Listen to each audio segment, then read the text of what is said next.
Allô, allô. Bon mercredi.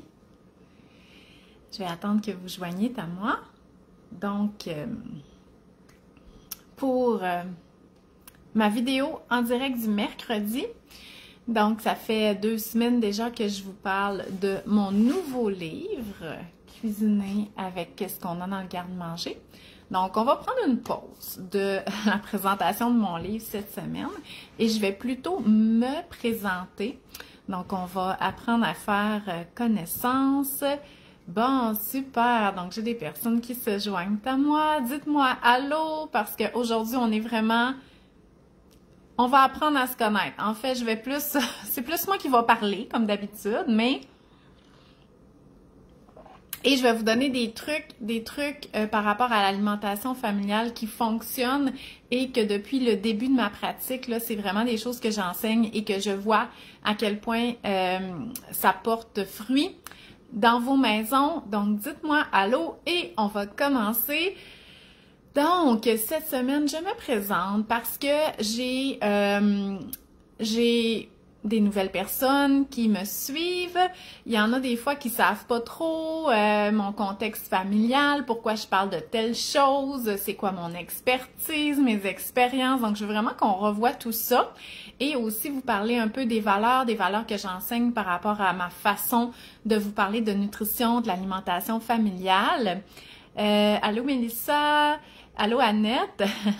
Donc, première fois en direct, donc super. Donc, comme je disais, là, je me présente, puis dans les prochaines semaines, on va reprendre là vraiment le contenu nutrition. Donc, dites-moi si ça fait longtemps que vous me suivez, parce que moi, là, Maman mange bien, ça fait 11 ans que ça existe. J'ai créé mon entreprise en 2013 et des lives comme ça en direct à tous les mercredis, ça fait depuis 2018 que je fais ça. OK? Donc, j'ai pris une pause cet été, mais d'habitude, je suis en direct à tous les mercredis, fait que ça fait quand même un petit bout, puis il y en a que ça fait quand même longtemps qu'ils me suivent, qui m'ont connue il y a 10 ans quand je commençais à enseigner la DME et tout ça, puis qui me suivent encore aujourd'hui parce que, bon, on a évolué et tout ça, et j'ai de nouvelles mamans qui me suivent parce qu'ils tombent sur mon livre, sur l'alimentation autonome du bébé, donc ils apprennent à me connaître avec ça. Et on peut se suivre là vraiment comme si... Ah, parce qu'en plus, je vieillis, c'est comme si j'étais une amie qui a beaucoup d'expérience par rapport à l'alimentation de la famille et des enfants. Donc, je me présente, je m'appelle Sandra, j'ai un bac en nutrition. Que j'ai terminé, ça fait vraiment longtemps. Donc, je suis une graduée de l'Université Laval de 2005. J'ai été nutritionniste pendant 18 ans. Donc, j'ai travaillé autant en milieu hospitalier que j'ai fondé mon entreprise de services en nutrition. Et là, j'ai bien dit j'ai été nutritionniste parce que l'an dernier, donc au mois de septembre l'année passée, donc ça va faire 1 an, j'ai démissionné de mon ordre professionnel. Parce que je trouvais que c'était beaucoup de responsabilités. Donc, je ne peux plus porter le titre de nutritionniste parce que c'est un titre réservé. Donc, puisque je ne fais pas partie de l'Ordre professionnel des nutritionnistes du Québec, je peux me dire bachelière en nutrition, ça n'enlève rien à mon expertise, mais le titre, j'ai plus le droit de l'utiliser. Donc, voilà, et c'était beaucoup de responsabilités. Moi, j'ai une lourde tâche familiale, on va en parler si vous connaissez pas ma tâche familiale. Puis j'étais juste plus capable d'en prendre plus, OK? Mon rôle de maman, mon rôle de personne qui vit sur la planète, c'était déjà assez de responsabilité pour moi. Donc, c'est pour ça. Fait que ça m'a comme enlevé un poids sur les épaules. Puis, ça n'a pas changé grand-chose de ma pratique, là, ne plus porter le titre, je vais vous dire, mais ça m'a comme enlevé cette espèce de veille. J'avais comme l'impression tout le temps que je me faisais surveiller, puis j'étais plus capable. OK? Ça me causait vraiment beaucoup d'anxiété. Donc, voilà. Mis à part mon expertise professionnelle, dans ma vie personnelle, j'ai 4 enfants, donc mes enfants ont entre 7 et 14 ans. Et des fois, je me dis, hey, les mamans là, qui ont des petits bébés, est-ce qu'ils peuvent encore se sentir comme en lien avec moi? Parce que moi, mes enfants sont plus grands. Premièrement, sachez que je me rappelle très bien de la petite enfance de mes enfants et c'est une période que moi j'aimais beaucoup. J'aimais beaucoup tout ce qui touchait à la maternité. C'est pour ça que j'ai commencé puis j'ai décidé de travailler avec les mamans parce que moi, là, à mes 2 premiers enfants, jusqu'à mon congé de maternité pour mon 3e enfant, j'étais nutritionniste à l'hôpital. Donc, je voyais des patients dans mon bureau et c'était des patients adultes, OK? Donc, pas d'enfants, pas de femmes enceintes, même si j'ai déjà fait la clinique des grossesses à risque, là. Mais ça me manquait. Moi, je voulais travailler avec les mamans. Je voulais qu'on parle de trucs qui ont rapport avec la maternité parce que j'aimais beaucoup les bébés, l'alimentation des bébés, l'alimentation de la famille, mais aussi beaucoup l'alimentation de la maman. Fait que c'est comme ça que j'ai créé Maman mange bien en 2013, donc suite à mon 2e congé de maternité pour pouvoir enseigner la DME et connecter avec les mamans. Donc, des fois, je me demande, est-ce que les mamans peuvent encore connecter avec moi parce que mes enfants sont plus vieux, les mamans de jeunes enfants? Et peut-être que non, c'est à vous de voir. Mais maintenant que mes enfants sont plus vieux, je pense que je peux encore plus vous montrer ou vous parler d'à quel point les fruits qu'on plante, OK, par rapport à l'alimentation familiale, les graines qu'on plante ou les plantes qu'on chérit par rapport à l'alimentation familiale deviennent des fruits. Parce que quand on a des ados, puis que eux ils font leur lunch, puis ils se mettent beaucoup de fruits et légumes, puis qu'ils nous disent là que leurs amis ils mangent pas grand-chose, puis que c'est très limité, puis qu'ils mangent pas beaucoup de végétaux, qu'ils ont jamais mangé de mangue, tu sais, t'es comme OK.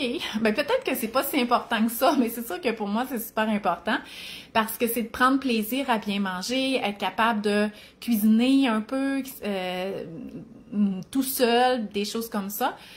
Et manger de tout, découvrir les aliments, puis avoir une bonne relation avec les aliments. Donc, c'est vraiment des choses là qu'on peut semer là, dans la petite enfance. Donc, je suis maman de 4 enfants, entre 7 et 14 ans. Je vous l'ai dit, je n'ai 2 au secondaire, 2 au primaire. Et je suis maman solo, OK? Je sais pas comment qu'on dit. Je suis maman solo, je suis maman monoparentale. Je ne sais pas c'est quoi mon terme. Parce que moi, je suis veuve, en fait. Donc, le père de mes enfants est décédé. Ça fait 7 ans. Donc, vraiment, quand Annette, ma dernière, elle avait 3 mois. Donc, j'ai pas de garde partagée. Parce que c'est pas tout le monde qui le savent. Et il y en a qui sont un peu mal à l'aise de me demander pourquoi j'ai pas de garde partagée. Ben, c'est parce que le papa, malheureusement, il est décédé. Nous, on voulait vraiment une grosse famille. Fait que... donc, c'est ça. Fait que c'est pour ça qu'on a beaucoup d'enfants. J'étais pas supposée les élever seuls, mais c'est arrivé comme ça. Puis là, je vous en parle, là, mais sachez que le fait de... Là, faut pas que je me mette à pleurer. Mais d'avoir à élever seule 4 enfants, alors que j'avais le meilleur des papas du monde, puis qu'il était prêt, il était, tu sais... Moi, là, les affaires de charge mentale, il n'y en avait pas avec lui, là. Il prenait toute sa place de parent que l'autre parent a à avoir, puis tout ça. Fait que je me mets beaucoup de pression à avoir à faire ce job-là toute seule, puis d'essayer d'être à la hauteur que nous deux, là, moi je disais qu'on était l'équipe parfaite là, pour avoir une grosse famille, mais que nous deux on aurait fait. Fait que comprenez bien que je suis pas capable de faire ça. Fait que je me mets beaucoup de pression par rapport à ça. Ah, mon Dieu, excusez. Donc, je vais changer de sujet bientôt, je vais arrêter de brailler. Je vais me prendre une petite gorgée de thé. Mais là, j'ai une liste, là, de tout ce qu'il faut que je vous dise, là, OK? Puis l'autre point, c'était burn-out parental. Parce que, justement, un sujet amène l'autre. Étant donné que je me mets énormément de pression dans ma parentalité, ben, j'y arrive pas pantoute. Et je suis complètement brûlée par rapport à ma tâche familiale. Oh, mon Dieu, je m'excuse. Ah, merci Geneviève, merci Hélène. Hey, j'ai des Kleenex. Vive le fait de faire des allergies saisonnières. On a tout le temps des Kleenex pas trop loin. Bon. OK. Fait que moi, c'est ça. Je flirte avec le burn-out parental depuis quelques années. Puis là, j'écoute des podcasts là, de psy, puis d'ergothérapeute, puis tout ça. Puis je me rends compte que je suis rendue tellement loin là-dedans. Même si ça va super bien, mais j'ai de la misère à avoir d'autres projets, mettons. Là. que de m'occuper des enfants, ce qui est le plus beau projet, là. Bien entendu, quand on a des enfants, c'est le plus beau projet. Tu sais, la fille qui dit ça, que je suis pas capable d'avoir des projets puis qui arrête pas d'écrire des livres de recettes, mais vous voyez comment c'est difficile à accepter parce que je m'embarque tout le temps dans plein d'affaires. Mais c'est ça, je suis un petit peu à bout du rouleau parce que c'est difficile, la pression parentale qu'on se met quand on a 4 enfants, quand on en a 2, peu importe qu'on ait 1 ou 2 parents, qu'on ait de l'aide ou qu'on n'en ait pas. Oui, la tâche est difficile, mais je veux dire, avoir un enfant puis en avoir 4, c'est aussi difficile, là, tu sais, ça demande un don de soi. Fait qu'il faut juste essayer de pas se mettre de pression, parce que je suis pas bien bonne là-dedans, OK? Mais je travaille là-dessus, inquiétez-vous pas, je suis suivie à ce niveau. On switch de sujet, OK? Bon, en plus, j'ai mon constructeur, là, le beau-frère de mon adjointe Geneviève, là. Là, il est pas là, il est allé acheter des vis pis tout, là. J'ai dit, quand tu vas revenir, je vais parler avec ma caméra, mais j'ai pas dit que j'allais être en train de pleurer avec ma caméra, fait qu'on va s'enlever, on va arrêter de brailler. Donc, on va parler de mes sujets préférés en nutrition. Donc, bien entendu, moi, là, j'ai une passion pour l'alimentation familiale. Puis, c'est un peu intense, OK? Puis des fois, là, quand je parle avec d'autres parents, des amis, puis tout ça, qui aiment beaucoup cuisiner aussi, mais je me rends compte à quel point on n'est pas nécessairement toutes prêts à mettre autant de temps puis d'énergie par rapport à la cuisine familiale. Mais c'est sûr que moi, là, c'est un sujet qui m'a toujours intéressée, OK? Tout ce qui avait rapport de faire des belles grosses tablées en famille ou de créer des rituels par rapport aux fêtes puis aux aliments. Donc moi, c'est quelque chose qui m'a vraiment toujours branchée. Fait que c'est sûr que moi, tout ce qui a rapport avec l'alimentation familiale, j'adore ça. Fait que oui, je fais de la place dans ma journée pour cuisiner. Oui, quand je suis dans le rush puis que c'est pas planifié, moi aussi c'est une corvée. C'est pour ça que je fais de la planification pour être capable de prendre ce petit moment-là. Puis tu sais, même si j'aime ça cuisiner, là, je mets mes écouteurs, je me mets un podcast, puis tout ça, tu sais, ça reste que, tu sais, faut que je nourrisse des enfants. Fait que ça reste quand même une tâche. Mais j'essaie que ça soit le fun et j'essaie surtout que moi, ça me plaise aussi. Parce que quand on a cuisiné plusieurs fois par jour, si on cuisine juste des choses qu'on pense que les enfants aiment, parce que finalement, les enfants, ils viennent à aimer tout ce qu'on fait souvent, là. Fait que moi, c'est une raison aussi pourquoi mes enfants mangent quand même une grande variété d'aliments, c'est parce que ce qu'ils aiment pas, c'est moi qui fais le repas, faut que moi j'aime ça. Fait que c'est pour ça qu'ils vont manger aussi du poisson, aussi du fruit de mer, aussi du tofu, plein de choses, beaucoup de légumes, parce que moi j'en fais beaucoup parce que j'aime ça. Donc j'ai vraiment une passion pour l'alimentation de la famille au complet, mais aussi des enfants, dans le sens que, puis, tu sais, quand je dis ça, là, vous avez déjà vu mes lunchs, vous avez vu mes repas, tu sais, je suis pas du genre à couper mes affaires en forme de cœur, même si je trouve ça bien cute, puis tout ça, parce que j'ai pas vraiment le temps. Mais j'aime l'alimentation des enfants dans le sens que ils ont tout à apprendre. OK? Ils connaissent rien de l'alimentation. Puis on va commencer tranquillement dès l'introduction des solides. Puis après ça, ils sont plus petits. Puis on les expose à des repas. Puis on va découvrir comment poussent les aliments. On fait un petit jardin, des choses comme ça. Ça, là, c'est mon dada, là. J'adore ça. Donc, vraiment, la découverte de l'univers alimentaire et du goût par rapport aux enfants, même si c'est un processus qui est long, qui se met sur des années, ça, j'adore ça. Donc, mes sujets, ça tourne autour de ça. La DME, bien entendu. Donc, la DME, la diversification menée par l'enfant. Moi, là, j'ai fait la DME, l'alimentation autonome du bébé, en 2012 avec mon fils, alors que j'avais fait les purées avec mon premier enfant. Puis, juste de le voir prendre les aliments puis les amener à sa bouche, ça m'a comme... C'était comme wow, tu sais, là, on leur permet de découvrir les aliments de cette façon-là. J'ai trouvé ça extraordinaire, puis je me suis dit non, il faut que j'enseigne ça. Donc moi, en tant que professionnelle de la santé, de la nutrition et mon bagage de maman, je me sentais vraiment habilitée à enseigner la DME. Donc je donne des ateliers sur le sujet depuis ce temps-là, depuis plus de 10 ans. Et il y a quelques années, j'ai sorti ce livre-là, l'alimentation autonome du bébé, qui est toujours en vente. Donc, vous pouvez le trouver dans toutes les librairies, sur mon site, sur le site de Pratico et aussi sur Amazon. Donc, pour vrai, là, ça, c'est le cadeau à faire aux mamans enceintes. Donc, ou un cadeau de shower parce que c'est plein de recettes, des recettes qui vont suivre, là. Oui, c'est pour le bébé de plus de 6 mois, mais c'est des recettes qu'on peut vraiment mettre en notre répertoire parce que c'est pas tous les parents non plus qui arrivent lors de l'introduction des solides puis que eux-mêmes, ils savent vraiment cuisiner maison, OK? Assez pour qu'on puisse le donner à un bébé. Fait que vraiment, ce livre-là, là, ça reste un super bon répertoire. Donc, il y a des recettes, mais il y a aussi plein d'informations sur l'introduction des solides. Donc, bon, j'aime ça, puis je vous le recommande. Ah, vous êtes gentils.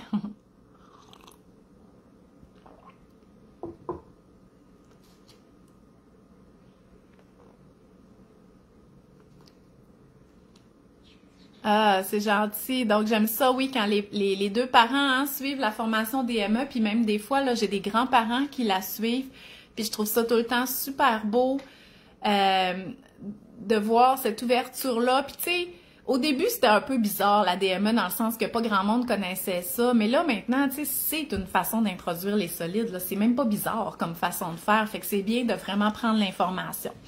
Donc, dans mes sujets de nutrition aussi, j'adore la planification des repas, mais pas extrême, OK? Dans le sens que, oui, il faut une gestion des aliments, oui, il faut planifier puis savoir un peu vers quoi qu'on s'en va puis qu'est-ce qu'on va manger dans la semaine, mais moi, faire du meal prep autre que les collations, là, bien entendu, ça convient pas à ma routine, OK? Dans le sens que quand je travaillais à l'hôpital, oui, mes repas étaient tous prêts pour la semaine. Là, j'arrivais, je mettais dans le four, là, puis ça m'aidait, même si on était deux parents, OK?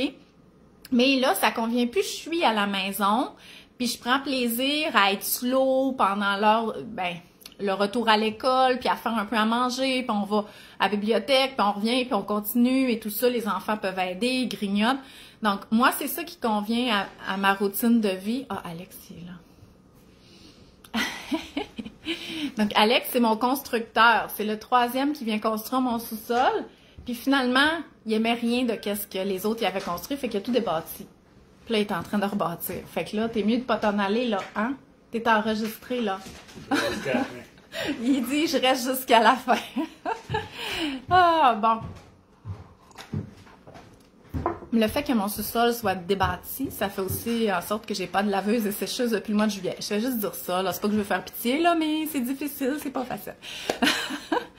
Donc, planifier les repas, c'est ça. Tu sais, dresser une liste, ça aide à économiser, à prévenir le gaspillage, mais pour vrai, là, une planification, même si elle n'est pas tant grosse que ça, qu'on sait juste qu'est-ce qu'on va manger en gros pendant la semaine, puis qu'elle n'est pas rigide et tout ça, ça nous enlève une charge mentale incroyable, OK? Juste de dire... Puis même moi, là, quand je planifie le jeudi, mettons, pour la semaine d'après, puis là, je suis rendue le mercredi, puis je me dis... Hey, c'est quoi je mange à soir? Je suis comme... Ben non, je dis... Non, je l'ai écrit, qu'est-ce que je mange? Puis là, je vais voir ma feuille, je suis comme... Tu sais, c'est comme... J'étais comme, oh non, qu'est-ce que je mange? Mais je l'avais déjà prévu, fait que même si c'est moi qui planifie tout, là... Ben ça m'aide quand même à enlever ma charge mentale. Fait que vraiment, la planification des repas, c'est des sujets que je parle souvent. L'allaitement, c'est sûr que ça fait longtemps que j'ai pas parlé d'allaitement parce que, bon, j'allaite plus. En fait, non, je l'ai parlé beaucoup cet été parce que j'ai une de mes belles-sœurs qui a eu un bébé, puis on parlait d'allaitement, puis de sommeil et tout ça. Mais c'est un sujet que j'aime beaucoup. J'ai beaucoup d'expérience en allaitement aussi, donc j'ai allaité tous mes enfants. J'ai pas eu beaucoup de difficultés d'allaitement, là, fait que pour toutes celles qui rushent puis qui ont de la misère, entourez-vous des bonnes personnes et tout ça. Moi, je l'ai eu facile, OK? Je vais vous le dire, là, ça marchait juste bien, OK? Mais par rapport aux problèmes d'allaitement, par rapport à l'alimentation, comme le régime d'éviction et tout ça, j'ai un livre numérique sur le sujet parce que j'avais tellement des mamans qui se faisaient pas prendre au sérieux par rapport à l'allergie aux protéines laitières de leur bébé qu'elles allaitaient. Donc, j'ai créé ça aussi avec mon entreprise, donc vraiment le régime d'éviction, puis ça va revenir. Donc souvent, je fais des lives questions-réponses, nutrition, allaitement, puis c'est toujours super populaire parce que le but de faire des lives à 10 heures, c'était pour rejoindre mes mamans en congé de maternité. Et un autre sujet que je chéris dans le fond de mon cœur, et je pense que ça transparaît beaucoup aussi, c'est l'alimentation des mamans. Les mamans, qu'elles soient enceintes, qu'elles allaitent, en congé de maternité, ou même après, quand elles retournent au travail, puis que là, c'est comme si, qu'est-ce qu'on mange pour le souper? Mais c'est comme tout le temps juste en fonction des enfants, qu'est-ce qu'on mange pour le souper? Comme si nous, c'était pas important de savoir qu'est-ce qu'on a envie de manger, c'est quoi les repas qui nourriraient notre corps, puis qui nous donneraient de l'énergie, puis c'est les cravings, puis tout ça. Fait que vraiment, tout ce qui a rapport avec l'alimentation des mamans, c'est vraiment, ça me touche. Donc moi, je commence à être un petit peu plus vieille, là. Moi, j'ai passé la quarantaine. Ben, j'ai pas passé la quarantaine. OK? Je suis rentrée dans la quarantaine, donc j'ai 41 ans. Et je commence à avoir un petit peu mal aux articulations. En plus, j'ai une maladie inflammatoire de l'intestin. Fait que, pour moi, c'est sûr que j'essaie vraiment d'optimiser mon alimentation parce que sinon, je me sens pas bien. Mais quand j'étais jeune, peu importe ce que je mangeais, je me sentais tout le temps bien. OK? Donc, voilà. Mais je sais c'est quoi les mamans en congé de maternité. Je l'ai été aussi. Puis oui, il y en a pour elles que tu dis, ben voyons, comment ça se fait qu'il y en a qui dînent pas? J'ai tellement faim le midi. Oui, mais il y en a qui ont faim le midi, mais qui dînent pas parce qu'ils sont dans le rush, puis que le bébé pleure, puis tout ça. Fait que vraiment prendre, de se traiter là comme on traiterait notre enfant, OK? On va lui donner à manger quand c'est le moment, quand il a faim. Donc, vous aussi, vous méritez ça. Pas juste quand le bébé, il est petit. Même au retour au travail, le nombre de mamans qui prennent pas leur collation quand ils ont faim, qui vont pas dîner, prendre un bon moment pour dîner. Fait qu'est-ce qu'on fait? On a des cravings toute la soirée, puis tout ça. Donc vraiment, ça, c'est quelque chose que j'aime. Donc, dans mes valeurs, je vous dis, j'ai une grosse liste de choses à vous parler. Donc, dans mes valeurs que j'essaie de transmettre là, via mes réseaux sociaux et mes produits, mes livres, en fait, je vais vous les montrer, mes livres, parce que je les ai pas mis ici. Donc, je vous ai parlé de l'alimentation autonome du bébé pour notre bébé de plus de 6 mois. Puis les recettes là-dedans, là, hein, jusqu'à 2 ans, là, ça va devenir votre base. Ça, c'est certain. Ensuite, mon deuxième livre qui est sorti il y a 1 an, Collation maison. Puis là, je vois qu'il y a comme une recrudescence de ce livre-là parce qu'on dirait qu'il est vraiment associé à la rentrée. Donc, c'est vraiment des collations. Il y en a un petit peu des salés, là, mais sinon, boules d'énergie, bars, galettes, muffins, les smoothies, les carrés, les petites bouchées. Donc, il y en a vraiment pour tout le monde. C'est pas juste pour les enfants, c'est vraiment pour toute la famille. Donc, oui, il y en a qu'on peut apporter à l'école puis sont identifiés. Là, ça va être écrit scolaire ici, mais sinon il y en a pour les mamans, les sportifs, puis pour vrai c'est des plus au niveau des saveurs là, tu sais comme le pain mocha protéiné, ben tu sais il est plus pour les mamans peut-être ou les parents parce qu'il y a du café à l'intérieur, donc vraiment, puis il y en a beaucoup que ça va devenir votre base là, les galettes moelleuses, ça c'est celle-là que Jean-François fait tout le temps. Moi je fais pas eux autres, ben pas que j'ai fait pas, là. Moi, je fais les biscuits à l'avoine. Moi, c'est eux autres que je fais tout le temps. Fait que, tu sais, moi, j'aime les biscuits durs. Il y en a qui aiment les biscuits plus mous. Donc, et chaque biscuit a plusieurs versions. Même chose pour les muffins. Donc, on peut vraiment modifier. Fait que c'est vraiment un livre vraiment de base, là, même si c'est quand même assez varié. Fait que si vous aimez cuisiner des collations sans avoir besoin de retourner à l'épicerie, c'est ici. Puis, la suite, qui est pas vraiment la suite, mais qui est comme vraiment dans la même optique, c'est mon tout dernier qui est en vente. Lui, il est en vente partout, OK? Parce que quand c'est des nouveautés, vous allez le voir à côté des caisses à l'épicerie, vous allez le voir à la pharmacie, à la quincaillerie, chez Walmart, les grandes surfaces, bien sûr, librairie, en ligne, je sais pas s'il est arrivé sur Amazon, mais en tout cas, vous pouvez le trouver vraiment partout parce que ça fait 1 semaine qu'il est sorti. Fait qu'il devrait être partout. Puis là, il vient d'embarquer dans le palmarès de vente. Il est 28e. C'est sûr que le premier, c'est le nouveau livre de Geneviève Augleman, Dans Sucré. Puis pour vrai, je le veux aussi. Fait que je comprends à 100%. Tous ces livres sont des succès. Mais j'aimerais ça qu'il monte un peu. Fait que si vous l'avez pas encore, là, pour vrai, là, on n'est plus dans les collations. Bien qu'il y a déjeuner, collation, il y en a quelques-unes à la fin qui sont différentes, bien entendu, de mon livre Collation maison, mais on est vraiment dans les soupers. C'est vraiment un livre de souper de semaine, OK? Vous n'allez pas recevoir personne le samedi soir avec ça, là, OK? Mais le samedi soir, là... Il me semble qu'on a beaucoup de livres pour le samedi soir, une recette qu'on fait juste 1 fois par semaine. Ça, là, c'est ce que vous allez manger tout le reste de la semaine. Donc, des recettes, là, faites avec les aliments que vous avez chez vous ou comment les substituer sans avoir besoin de retourner à l'épicerie. Donc, économique, anti-gaspillage, on substitue, on se casse pas la tête, puis c'est super nourrissant, parce que moi, je mets beaucoup l'accent sur les fruits, les légumes, les grains entiers, ces choses-là. Donc, fait que voilà. Fait que dans mes valeurs, la variété, donc de manger une grande variété d'aliments, L'équilibre, ça là, je pense, j'ai même pas besoin d'en parler. Je pense que c'est quelque chose qui transparaît, ok? L'équilibre, dans le sens que, je pense que vous savez qu'on mange beaucoup de fruits et légumes ici. Mais on mange aussi des chips, puis on mange aussi des ramen. Puis à toutes les fois, j'ai quelqu'un qui me dit, les ramen, c'est pas comme mauvais pour la santé, ça? Puis je suis comme, ben, c'est vrai, c'est un produit transformé, c'est salé, c'est... Oui, il n'y a pas de fibres, il n'y a pas... Mais on mange tellement de tout, puis en grande quantité, que les ramen, c'est pas grave, là, OK? Ou des fois, même dans mes recettes de collation, il y a du vrai sucre, puis il y a de la vraie cassonade. Il y en a pas trop, mais il y en a assez pour que ça plaise un peu à tous. Autant à ceux qui aiment les choses sucrées que les personnes qui aiment ça vraiment pas trop sucré. Puis de toute façon, vous pouvez baisser aussi. Mais c'est ça l'équilibre, OK? L'équilibre, c'est de manger de tout, OK? C'est ça. Fait que ça, c'est vraiment quelque chose qui est important pour moi. Aussi, la cuisine maison. Donc, ça n'a pas besoin d'être compliqué, mais c'est sûr que privilégier la cuisine maison, ça a beaucoup d'avantages. Ensuite, là, j'étais un peu gênée, là, parce qu'Alex, il est là. Non, c'est correct.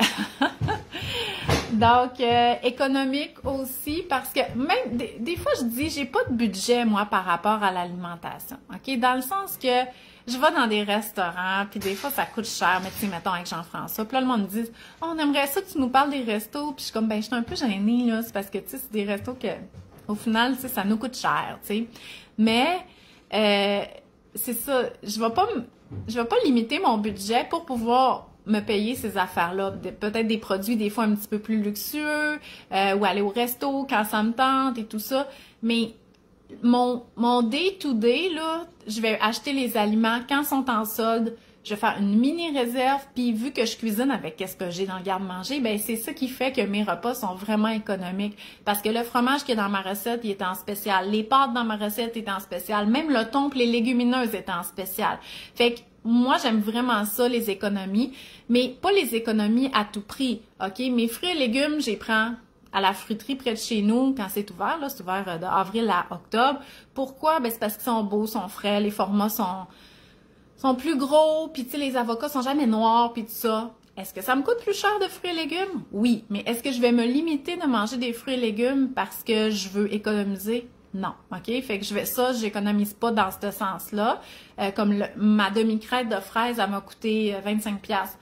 Bien, c'est sûr que des fois, dans l'été, elle est à 14. Mais là, elle est pas à 14, elle est à 25. Mais moi, des fraises, j'en mange juste l'été. Fait que je vais en manger quand même s'ils sont à 25$. OK? Donc, voilà. Fait que économique dans le sens que je choisis où vont mes sous. Mais c'est sûr que mon épicerie de base, j'aime ça qu'elle soit...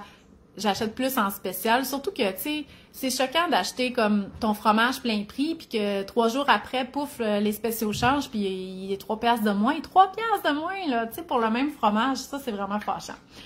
Dans mes valeurs aussi, j'ai beaucoup l'agrotourisme. Dans le fond, là, c'est vraiment de découvrir les aliments de différentes choses. Donc, de découvrir comment ça pousse, comment c'est cultivé, comment c'est élevé, comment c'est transformé, de rencontrer le producteur, de voir les lieux. Non seulement c'est des activités pas très chères, puis vraiment le fun à faire avec les enfants parce qu'il y a de l'espace, parce que c'est dehors, mais on apprend, puis il y a tellement un côté humain à l'alimentation qu'on perd un peu quand on est juste dans le va-vite et tout ça. Fait que moi, je fais beaucoup d'agro-tourisme, j'en ai fait énormément quand il était petit. J'en fais un petit peu moins, là, juste parce que j'ai moins fait d'activités des dernières années, mais je reprends vraiment plaisir à faire ça. Vous avez vu lundi, je suis allée au potager Mont-Rouge. J'avais dit à Jean-François, on va arriver de bonne heure là, pour comme partir tout de suite après le dîner. On est parti à 3h de l'après-midi, là, OK? Fait qu'on a resté comme 5-6 heures à marcher dans les champs, puis à cueillir des pommes, puis à creuser, puis cueillir des patates douces, puis des affaires de même. Puis personne qui chialait qui voulait retourner à la maison, là, OK? Fait que ça, c'est vraiment quelque chose que j'aime. La vie de famille slow, là, vous comprenez pourquoi, là. Et la maman qui est souvent le pilier de la famille, malheureusement, tu sais, en tout cas, quand t'es 2 parents, il me semble que les 2 sont les piliers de la famille. Mais j'ai une pensée pour les mamans sur qui toute la famille repose sur leurs épaules. Fait que voilà. Fait que c'est ça mes valeurs. Maintenant, je veux vous parler de mes meilleurs trucs, parce que c'est ça le but, là, hein? Faut que ça soit pratico-pratique. Fait que là, basé sur tout ce que j'ai dit depuis le début, c'est quoi mes meilleurs trucs que je peux vous donner par rapport à l'alimentation familiale puis qui fonctionne? Premièrement, l'équilibre, OK? Le gris, non, ouais, le gris. Dans la vie, j'aime pas tant la couleur grise. Je sais que mon chandail est gris, là, mais tu sais, moi, j'aime les couleurs vives. Mais dans l'alimentation, c'est pas noir ou blanc, OK? C'est pas, il faut manger parfaitement ou tout full camp puis on mange mal, OK? Puis même si nos enfants, quand ils sont petits, tu sais, on veut qu'ils mangent des fibres, on veut pas qu'ils mangent trop sucré et tout ça, tu sais, de temps en temps, là, c'est pas la fin du monde. Surtout que quand on intègre des choses plus grasses, plus sucrées ou plus salées dans l'alimentation, on montre, sans même le nommer, hein, puis ce qui est bien, c'est mieux de montrer que de nommer, on montre l'équilibre, OK? Moi, là, les enfants, puis, tu sais, même chez vous, on achète plein de fruits et légumes, mais le vendredi, il y a des chips. C'est tout, OK? C'est tout. C'est ça l'équilibre. C'est pas, il n'y a jamais de chips, puis quand on en achète, ou quand on va à une fête d'amis, on bouffe tout le sac, puis on mange rien d'autre. C'est vraiment pas ça, c'est l'équilibre. Fait que, voyez ça comme ça, OK? L'équilibre, là, c'est vrai, c'est réel, puis c'est vers ça qu'on veut viser. Donc, oui, beaucoup de fruits et légumes. Oui, on essaie d'intégrer les protéines végétales. Oui, on essaie de pas trop... Tu sais, de faire attention au sucre ajouté dans le sens de pas boire plein de liquides sucrés ou tout ça, mais tu sais, des Oreos, là, mettons, tu sais, moi, sur tous les desserts ou collations qu'il y a dans la semaine, là, un paquet d'Oreos, surtout avec 4 enfants, ça dure une journée, là. Fait que c'est pas bien long qu'il y en a plus, puis c'est pas la fin du monde, puis ça l'a rien gâché, puis ça l'a juste montré aux enfants que, ben, dans la vie, il y a des biscuits maison, il y a des fruits, puis des fois, il y a des Oreos. Puis tout existe, puis c'est correct. Fait que vraiment, l'équilibre, essayez de ne pas être rigide trop par rapport à l'alimentation. L'horaire des repas, c'est important. D'offrir des repas variés, beaucoup de végétaux et tout ça, c'est important. Puis pour le reste, prenez ça relax un peu. Plus il y a de la rigidité, plus ça va créer des comportements inverses. Les crudités, OK? Les crudités, le bol de crudité, ça va aider. Ça l'a aidé énormément de parents. Puis là, je vais parler un petit peu plus loin là, du repas au centre de la table. Fait que c'est pas tout le monde, OK, qui sont encore prêts à faire le repas au libre service. Annie, elle pose une question là-dessus. Le repas au centre de la table que je mets en pratique, moi, c'est que dans le fond, je mets tous les éléments au centre de la table et chacun va faire son assiette, va se servir. Un petit peu plus de ci, un petit peu moins de ça. Ça, je veux pas ça dans mon assiette. Fait que les enfants vont se créer une assiette par rapport à qu'est-ce que nous, on a mis sur la table. Donc, qu'est-ce que moi, j'ai décidé de mettre au menu. Mais ils sont pas obligés de prendre tout ou de le monter l'assiette comme nous. Tu sais, moi, souvent, je vais faire des repas que moi, je mets le riz en dessous puis le poulet en sauce sur le dessus. Hey, ça, les enfants, là, ils haïssent ça, OK? Fait, parce que ça touche le riz. Fait que, quand ils font leur assiette, ben, ils vont mettre le riz à côté puis le poulet bien loin, là, pour pas que la sauce touche le riz. Puis c'est correct, ils ont le droit de monter leur assiette comme ils veulent. C'est le même repas, là, tout dépendamment de comment ils l'ont monté.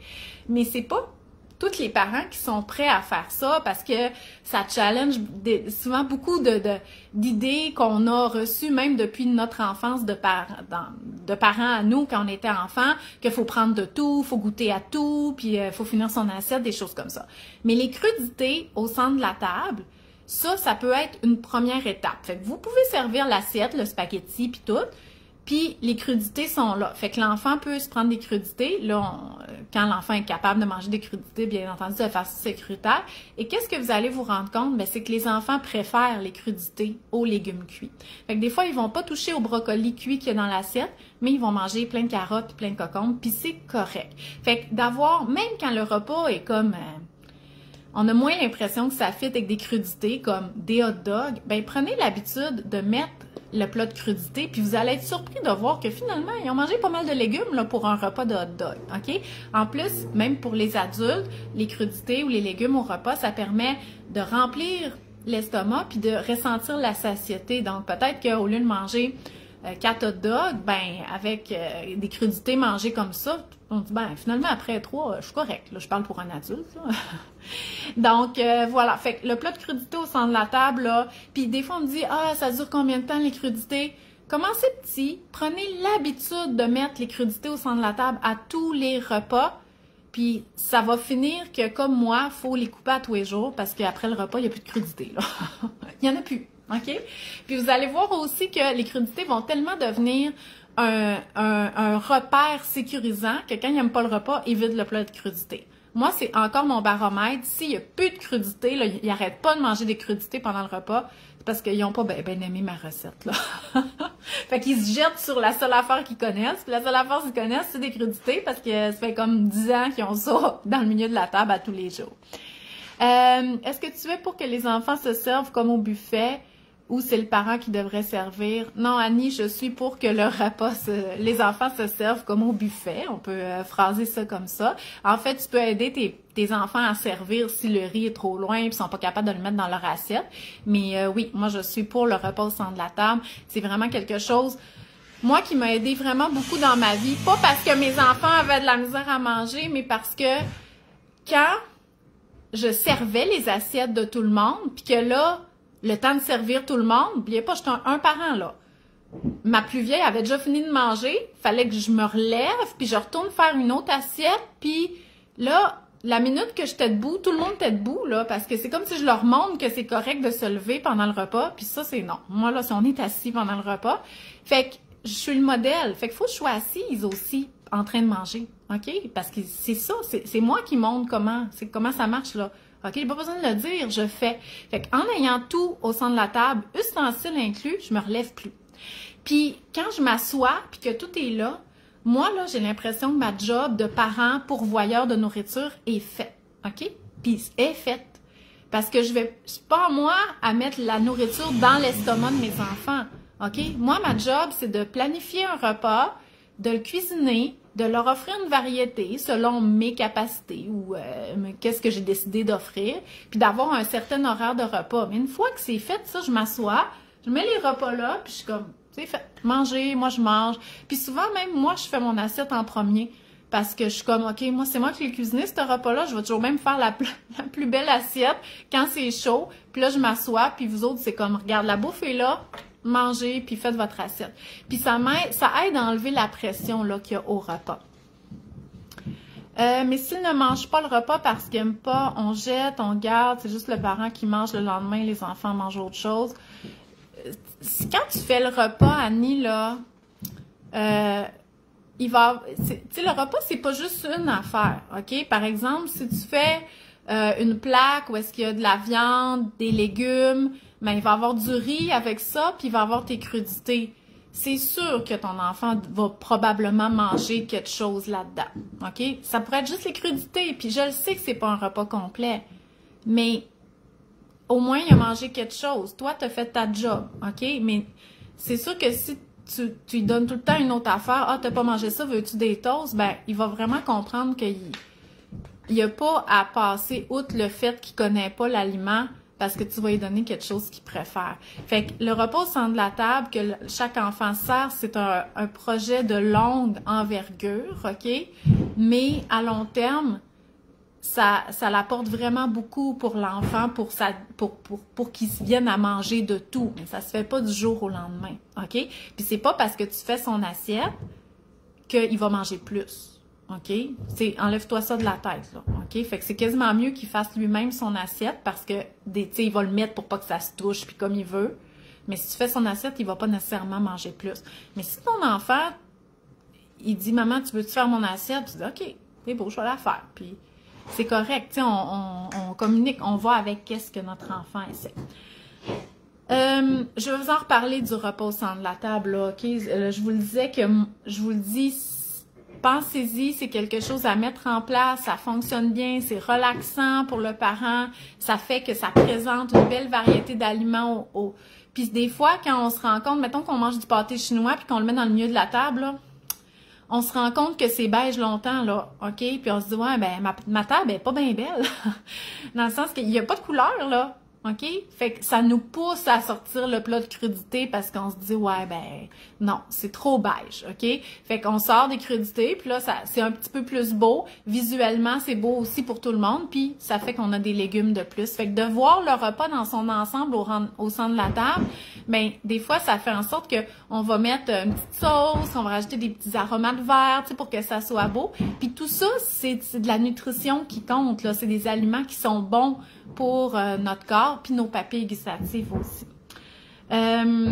Aussi, un autre truc, ça fait longtemps que j'en ai pas parlé parce que mes enfants sont vraiment assez grands, mais pour les petits, là, le banc ou la tour d'apprentissage, quand ils sont capables d'être debout, là, mais pour qu'ils aient accès au comptoir, ça change tout. OK? Je vous le dis, ça a l'air niaiseux, ça a l'air de pas avoir rapport, mais le fait de donner accès au comptoir à l'enfant, ça va lui faire découvrir les aliments. S'il les voit, comment que le souper a été fait, même s'il est petit, là, quand ça va arriver sur la table, il va mieux comprendre, il va avoir moins peur, il va plus apprivoiser. Aussi, s'il peut toucher, c'est sûr que là, on veut pas qu'il commence à pognasser le poulet cru, là, mais tu sais, par exemple, on est en train de couper les concombres, on y en coupe une tranche fine, on le met là, il grignote, on peut, pour les plus vieux, commencer à donner des petits ustensiles, comme des couteaux en bois, des choses comme ça, qui peuvent manipuler les aliments.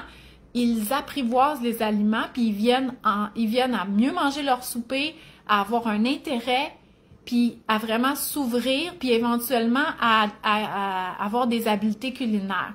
Donc vraiment, le banc, c'est... Il vous faut un banc. OK? Une fois qu'on a passé le stade de quelle poussette j'achète, là, un banc ou une tour d'apprentissage pour donner accès au comptoir, c'est un must. OK? Vraiment. De cuisiner avec son enfant, ça fait des miracles pour plus tard, pour que votre enfant, il mange de tout, pour qu'il ait des habiletés culinaires, pour qu'il développe cette curiosité-là par rapport aux aliments. L'agrotourisme, j'en ai parlé. En fait, là, qu'est-ce que cuisiner avec son enfant puis l'agrotourisme? Donc, aller aux pommes, aller aux citrouilles, aller aux patates douces, tu sais, ça, tu sais, en fin de semaine, on est allé, j'ai montré un peu de photos. Puis, tu sais, il y en a qui disent « Ah, je pensais pas que les patates douces, ça poussait ici. » Puis, tu sais, même les enfants, ils savent là, que les patates douces, tu sais, il faut creuser, puis tout ça. Mais, tu sais, ça marque, là, d'avoir à creuser pour trouver ta patate douce. Puis tout ça, puis là, il était comme « C'est la racine, hein, on mange la racine, dans le fond. » Puis, tu sais, ça fait beaucoup pour finir par apprécier ces aliments-là. Qu'est-ce que ça fait? C'est que ça enseigne les aliments.